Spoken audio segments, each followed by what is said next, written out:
ভালোবাসা যেদিন শব্দ ছাড়াই শুরু হয়েছিল। কিছু মানুষ আমাদের জীবনে আসে না, হঠাৎ করে ঢুকে পড়ে। না কোনো ঘোষণা থাকে, না কোনো প্রতিশ্রুতি, না থাকে ভালোবাসার নাম। তবুও তারা আমাদের ভেতরে একটা জায়গা করে নেয়, যে জায়গাটা আগে খালি ছিল, কিন্তু আমরা সেটা জানতাম না।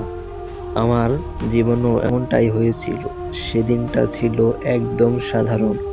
রাস্তায় মানুষের ভিড়, চারপাশে গাড়ির শব্দ, হর্ন, চিৎকার, তারা, সব মিলে এক ঘরে একটা দিন। ঠিক তখনই আমি তাকে প্রথম দেখি। সে খুব সুন্দর ছিল, এমন না যাকে দেখলেই সবাই তাকিয়ে থাকে, কিন্তু তার চোখে এমন কিছু ছিল যা চোখ সরাতে দিচ্ছিল না। ক্লান্ত চোখ, তবুও ভেতরে লুকিয়ে থাকা একরাশ নীরবতা। আমি জানি না কেন, কিন্তু তাকে দেখে আমার বুকের ভেতরটা হঠাৎ ভারী হয়ে উঠছিল। যেন বহুদিন ধরে যে অনুভূতিটা খুঁজছিলাম সেটা হঠাৎ সামনে দাঁড়িয়ে গেছে। আমরা কথা বলিনি, একটা শব্দও না, তবুও মনে হচ্ছিল অনেক দিনের চেনা কেউ। আমি জানি এটা অনুভূতি শোনাতে পারি। কিছু কিছু মানুষকে নতুন করে চিনতে হয় না, তাদের দেখলেই মনে হয় তুমি তো আমারই।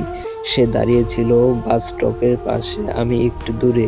আমাদের মাঝে ছিল কয়েক কদম দূরত্ব, কিন্তু অনুভূতি দূরত্ব ছিল শূন্য। সে মাঝে মাঝে চারপাশে তাকাচ্ছিল, আমি তাকাচ্ছিলাম তার দিকে। আমি জানতাম এভাবে তাকানো ঠিক না, তবুও চোখ সরাতে পারছিলাম না, কারণ সেই মুহূর্তে আমি বুঝতে শুরু করছিলাম এই তাকানো শুধু দেখা না, এই তাকানোর অনুভব। হঠাৎ করে সে আমার দিকে তাকালো, মাত্র 1 সেকেন্ডে, কিন্তু ওই 1 সেকেন্ডে আমার বুকের ভেতর সবকিছু এলোমেলো হয়ে গেল।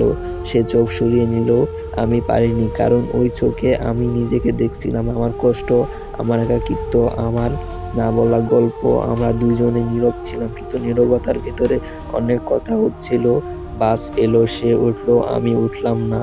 বাসটা ধীরে ধীরে চোখের আড়াল চলে গেল, কিন্তু সে আমার মাথার ভেতরে থেকে গেল। সেদিন রাতে আমি ঘুমাতে পারিনি। বরাবর তার মুখটা চোখের সামনে ভেসে উঠছিল। আমি নিজেকে জিজ্ঞেস করলাম, আমি কি ওকে ভালোবেসে ফেলেছি? না, ভালোবাসা এত সহজ না, কিন্তু একটা জিনিস নিশ্চিত ছিল, আমি কিন্তু আর আগের মতো নেই। পরের দিন আমি আবারও সেই জায়গায় গেলাম, কারণ জানতাম না কেন, কিন্তু মনে হচ্ছিল সে আবারও। এবং সত্যি সে এসেছিল একই জায়গায়, একই সময়।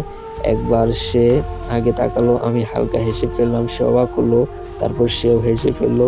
সেই হাসির ভেতরে কোনো প্রেমের কথা ছিল না, কিন্তু ছিল এক গভীর ইঙ্গিত। সেদিন আমরা কথা বলিনি, কিন্তু দুইজন মানুষ চুপচাপ দাঁড়িয়ে থেকেও এতটা কাছাকাছি হতে পারে সেদিন আমি সেটা শিখছিলাম। আমি জানতাম না এই শুরুটা আমাকে কোথায় নিয়ে যাবে। আমি শুধু জানতাম এই গল্পটা আমি শেষ না হওয়া পর্যন্ত ছাড়তে পারবো না, কারণ এটা শুধু ভালোবাসার গল্প না, এটা আমার হয়ে যাওয়ার গল্প।